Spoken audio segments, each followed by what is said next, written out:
The night he packed his bags, the house was quieter than usual, not because no one cared, but because everyone cared too much to say the wrong thing.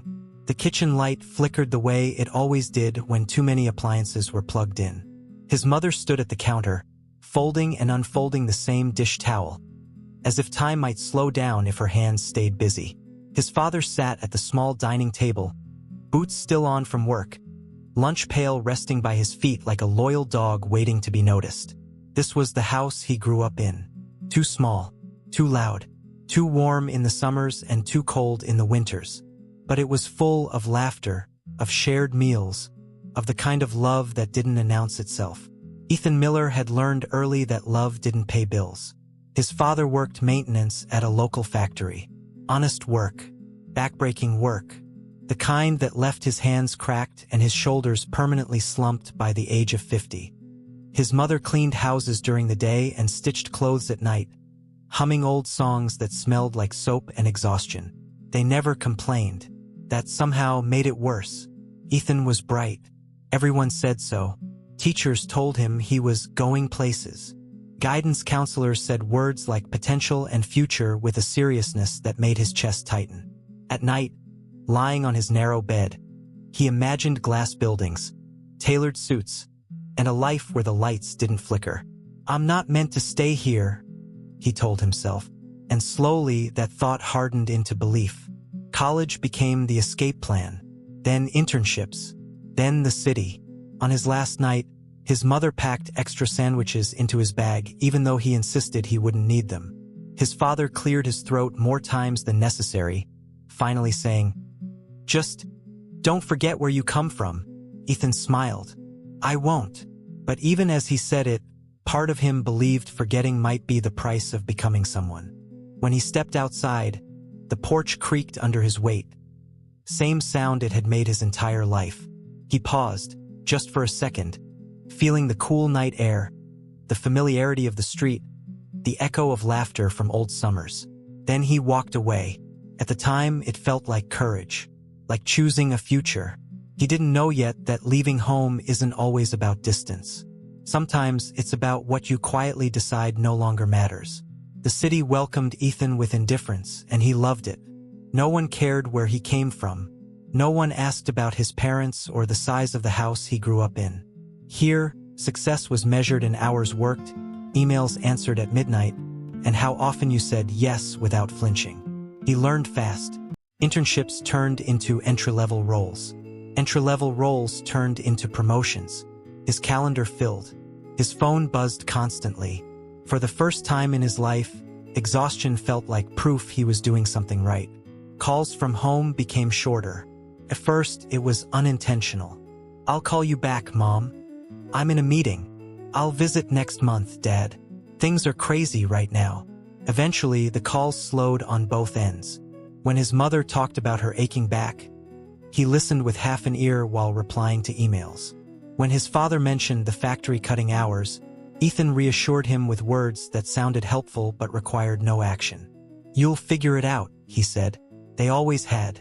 He sent money when he could. Thought that counted. Years passed quietly, the way they always do when you're busy chasing the next milestone. Ethan moved into a better apartment, bought better clothes, learned how to talk about success without sounding proud, just driven. At family gatherings, when he managed to attend, he felt like a visitor. Conversations felt slower, simpler. He checked his watch too often.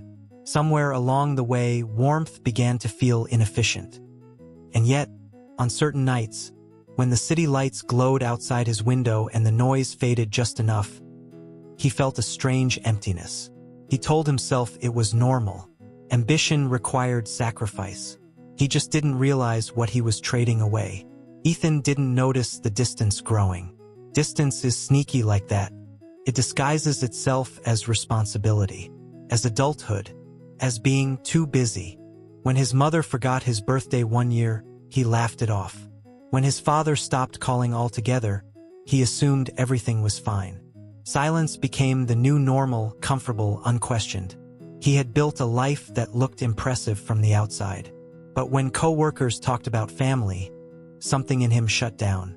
He didn't know how to explain the gap, How love had slowly turned into something that felt heavy, obligatory.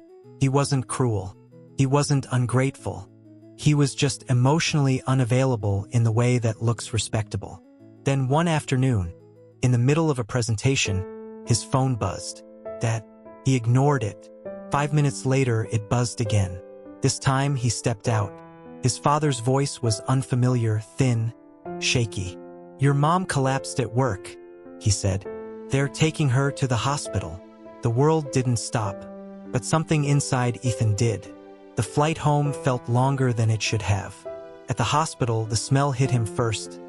Antiseptic, too clean. His father sat alone in the waiting room, shoulders smaller than Ethan remembered. "She's stable," he said, "but it's her heart." Ethan nodded, the words sliding past him without settling. When he finally saw his mother, pale against white sheets, something cracked open. She smiled when she saw him, the same way she always had. Like his presence alone made things better. "I knew you'd come," she whispered. Guilt is a quiet thing. It doesn't shout.